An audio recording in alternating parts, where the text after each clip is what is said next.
don't hesitate to pick up the phone. Don't dwell on it. Don't be here in January and still thinking about it in June. If it's something that's playing on your mind, it's something that has to be acted upon. You're listening to the Care Podcast, brought to you by Unique Senior Care. We're here to share honest, practical conversations to help you navigate your care journey. Today, we welcome Stacey, one of our client experience managers. Stacey brings a wealth of experience in being the first point of contact, bringing empathy and understanding to people whatever point they might be at in their care journey. So we're thinking in this episode about the fact that there can be a lot of terms out there that are confusing if you don't know the care industry and you don't know exactly what you need. So first of all, could you tell us what we mean by home care? Absolutely. It can be quite confusing for quite a lot of people, but no one size fits all. There are different types of care. We provide, as an example, visiting care. That can be done on an hourly basis. We have companionship care. We have live-in care on an ongoing basis. We have live-in care on a respite basis. We also have overnight care where carers can sleep during the overnight care, and also a waking night care as well. Okay, so there's quite a lot there, isn't there? Yes. So let's break it down. So first of all, tell me what you mean by visiting care. How does that work? So visiting care is care that we provide as a company by the hour. So clients may ring up. It might be a case of they need some support with their shopping, they need a bit of support with cooking, they need some personal care. It's just across the board, and they may want to start off smaller before needs progress. As an example, they might want to start off with an hour, and then as things progress, it's very, very flexible with our care. If they need to increase, we can. And if clients have too much care and they need to decrease because things are improving for them, which is brilliant, as we all know, we can decrease calls. So it's something that we can come in for an hour and then add on as often as they need. Yeah, brilliant. And people forget that part, don't they, actually? They always tend to think, oh, it's going to be the person deteriorates and they need more and more help. But actually, we've seen quite a few cases where people have had care and they've done so well, they've been able to step back a bit and have less or that's stop. Such an amazing positive experience for us as a company, for our carers to know that we've been part of that. To make sure that, and especially when somebody comes out of hospital, if they've had an operation, for example, they want somebody to come in to support when they get home. We are part of that process, working with other healthcare professionals to get them stronger, back up on their feet. And it's very sad when we have to go, don't get me wrong. But we've been part of that, making them better. Yeah, what a great result, actually, for care to come to an end, because that person is now independent again. Absolutely. Yeah. What about on the other side, where people do deteriorate and they do need more help, or a condition progresses, or they become more frail with age? What is there a maximum number of visits they can have a day? How does that work? No, I mean, any client can essentially have 24 hours of care on an hourly basis, and it's not something that one carer can obviously do, so they would have a team of carers. But again, it's something that we speak to family members about. So if somebody does need more care, we come out, we reassess, we look at them, speak to them, decide what extra care they need, whether it's a progression from visiting care to go to living care. Again, we can get this put in place, because it could be the fact that if they have dementia, for example, and that dementia progresses, and as we know, it can progress into all sorts of different forms. And it might be that a client's mobility has declined, so they need somebody with them more often due to falls, etc. And they feel that they would be safer, they would be more cared for if there was someone in the home with them throughout the day. And that's where we progress to living care from there. Okay. So with visiting care, you might have a couple of carers or a small team of carers that maybe go breakfast, lunchtime, evening. But with living care, how does that work exactly? So with living care, again, it's pretty much the same scenario as visiting care. We keep it to a very small team of carers. So whereas visiting care, there might be 2 to 3 carers that go in. With living care, we keep it to a minimum of 2 carers. So they rotate with each other, and that's so the client can build that relationship up with the carers. Lots of different faces coming in. It's very unsettling. It can make clients very anxious. So we keep it to a minimum. They rotate with each other. The client builds a relationship. The carers build a relationship with the clients. So for someone who has no idea what living care is, can you tell us exactly how that works? Yeah, absolutely. So it's where a carer would move into a client's home. So they essentially live with them. The carer is there to support their client throughout the day. They have an average hours that they work every day. They have a break, but they're there for their clients from when they get up in the morning to when they go to bed in the evening. And that's helping them support with any personal care issues they have, getting them up out of bed, even helping them choose what they want to wear for the day, cooking them nutritional meals, providing them with companionship, helping them with medication, taking them out if they need to. If they need to go out and get some fresh air, there's nothing nicer than that. Having that support from your carer. They help with general housework duties. So the easiest way that I always explain it to anybody is everything that you do in your own home, that's what the carers would do in your loved one's home, but just with a few added extras. So, with personal care, for example, medication. It's just like home from home, just home from home for the carers. And you've mentioned the carer has a break, which is important. Obviously, Yes. they need to have that for their own well-being. But what happens, if my elderly relative is not safe for some reason and need someone with them all the time, what happens during their break? So in that instance, if it was something that we needed to have a carer there the whole time, we can absolutely support with visiting care. So we get care. The living care. The living carer's break is covered by a visiting carer.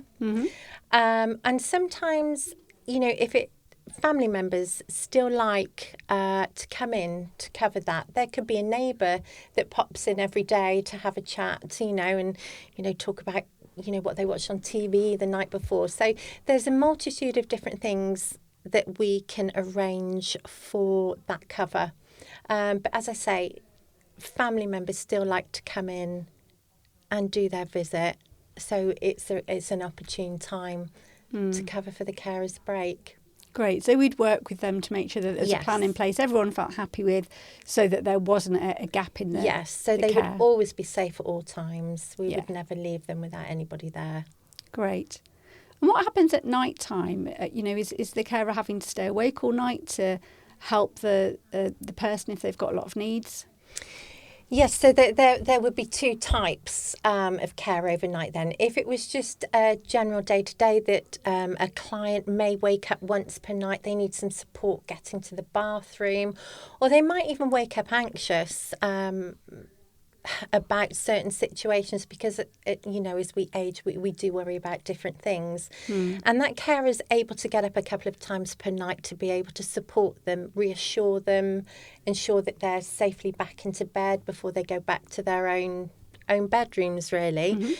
Again, we have another type of care that we can have a living carer, but as a waking night living carer. So, for example, if a client has dementia and they get up a lot at night, they walk around, they roam, they've got to be safe at all times as well. So we have a waking night living carer that would be awake the whole time. Whether they're awake once, twice, 10 times, 20 times per night, that carer is there always to support them. Great. So there's a solution that meets the client's needs, but enables the carer to have their rest and be able to do a good job the next day as well. And it's also, support for the family members as well. They know that there's somebody there at all times, no matter what situation. Brilliant. So You've explained a little bit about live-in care and visiting care. You also mentioned the word respite. Can you tell us what that might look like? Of course. So it could be a situation where family are looking after their loved ones. So they might live in an annex next door to them. They may live in their own home, or they visit them every single day. But there comes a time that we all need a break. We all need a holiday. So it could be a situation where family members have suddenly decided we need a break. We need somebody to come in, to move in, to look after mum, dad, etc. And that's called respite care. So we can pop in for anything from 1 to 4 weeks on respite care. Anything beyond that goes to sort of ongoing care. But it's really nice to think that family members can still have a break, knowing that mum or dad, etc., is being looked after in their own home by a carer. Or the other situation is somebody comes out of hospital. They need some support with living care, and we can put respite living care in place for 1 to 2 weeks, whatever they need, while they're sort of recuperating and getting themselves back up on their feet. And then it may be after those couple of weeks that they've built up their strength and don't need the help, or their family can manage again, or they might manage with visiting care. Yeah, absolutely. And it's a really good scenario, but it also has, on the flip side of the coin, if, for example, we pop that respite care in place to support and things don't turn out as planned, we also have that option to turn that into ongoing living support as well. So it's giving them that tester in case they need it to go ongoing as well. Yeah, so that's great, because sometimes people don't recover like we hope they would, or something else happens. They have another health event or something that kind of disturbs that recovery path. Absolutely, and it's just unpredictable, isn't it, some of these things? Yeah. So another term we mentioned was companionship. So how does companionship differ from care? What do we mean by that term? Well, companionship is care. It could be for, again, various different reasons.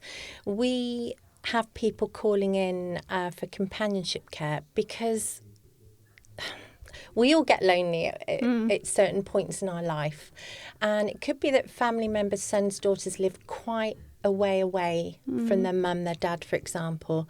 They become lonely. They become a bit more immobile, so they're not going out socialising like they used to. They need the support of somebody there, and it's a companionship that's lovely. We can pop in, we can make them a cup of tea, we have conversation with them. If a client, we have various clients that do various different clubs. We can continue for that, so their lives don't have to change as much. And it could be that they're a bit more scared about going out on their own, and we take them to clubs, to church, shopping, hairdressers, and just general having a conversation with a client. It's absolutely key for their mental well-being. And you know, as much as a carer will look forward to going to see the client will ultimately absolutely relish in that companionship with a carer. I draw on personal experience there. When I started my career with Unique Senior Care, I did actually start as a carer myself. And we're not inundated with clients. We have our regular clients. And a couple of my clients, one in particular, I would just call her Mary. She's absolutely wonderful. And I just used to go round to see Mary, and we'd have a chat. I'd make her a cup of tea. She would insist that I had a cup of tea with her. We'd talk about the day.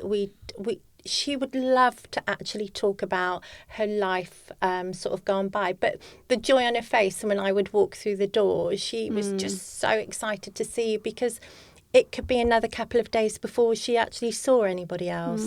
So it's a relationship, to me, you know, it holds a lot for me, that kind of care as well. But all care is wonderful. But companionship, it can be anything that the client wants it to be. So it's always about that connection. And sometimes it might be we've had clients taken out to National Trust Yes, properties. yeah. We've even gone on short breaks and things like that, haven't we, with Yeah. clients or holidays. Yeah.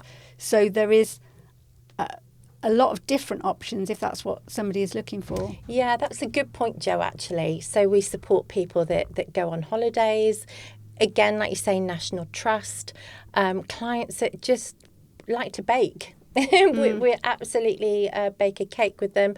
And sometimes they just like somebody to walk to the local shops, which they've done for their whole entire year, previously, and go on a bus. There'll be some people that have, got on a bus and just go to different towns, but they need that support with them and that companionship. And it covers a whole range of different things. Brilliant. So if you could tell us now about how we kind of figure out. So somebody's come to us and they've explained their situation, but how do we match the kind of care, live-in, visiting, respite? How do we match the right kind of care with their needs? Again, it's all about listening to the caller when they call in. They will tell you their situation with their loved one. You then work out from how they've come across what they're saying to you. And it's all about, and I say it every single time, is ask questions about their loved ones, about their mobility, about their current situation, how they're living, whether they live on their own, they're living so many different questions to ask. And it's all about getting to the nitty-gritty and working out which is the best way forward from there. Where somebody might think that their loved one needs live-in care, but it might be that their loved one isn't ready for living care yet. So we would start off with visiting care and increase going forward, because living care isn't right for them at the time. So we have to make sure that we get it right, because if we get it wrong, it puts them off. It gives them a bad experience, and that's something we would never, ever want to do. And then having that flexibility that just because you've started with one type of care, it doesn't mean that it can't evolve into something different. Yes. Yeah. Brilliant. What would be your one kind of key piece of advice to someone who's sitting at home thinking about this at the moment? I would say to them, don't hesitate to pick up the phone. Don't dwell on it. Don't be here in January and still thinking about it in June. If it's something that's playing on your mind, it's something that has to be acted upon. If you're worried about something, don't keep it to yourself. It would just manifest. Talk to somebody about your worries, pick up the phone, do a little bit of research, because if you leave it too long, it becomes a crisis and then it's a panic. And we don't want it to be a panic. Obviously, you can't help it sometimes. That's part of life. But if I can advise anybody, it's just act upon your gut. You've got gut instincts. If you feel something's wrong and you need something putting in place to help, even if it's just asking us questions in preparation for that 6 months down the line, pick up the phone, ask away. Our website, for example, it's amazing. There is so much information on there. Even if somebody doesn't want to pick up the phone to us initially, take a look, have a look on there. It's very easy to navigate. There are so many different topics, testimonials, podcasts, you name it. Every single bit of information that people could want to know about, and they go onto our website, it will literally answer all of their questions. The next stage is that personal touch, which will then come through to us. Brilliant. Thank you. Okay. Thank you to everyone for joining us. We hope that this episode has given you some confidence in navigating your own care journey. I've been Jo Cleary, host of the Care Podcast. We hope to see you next time.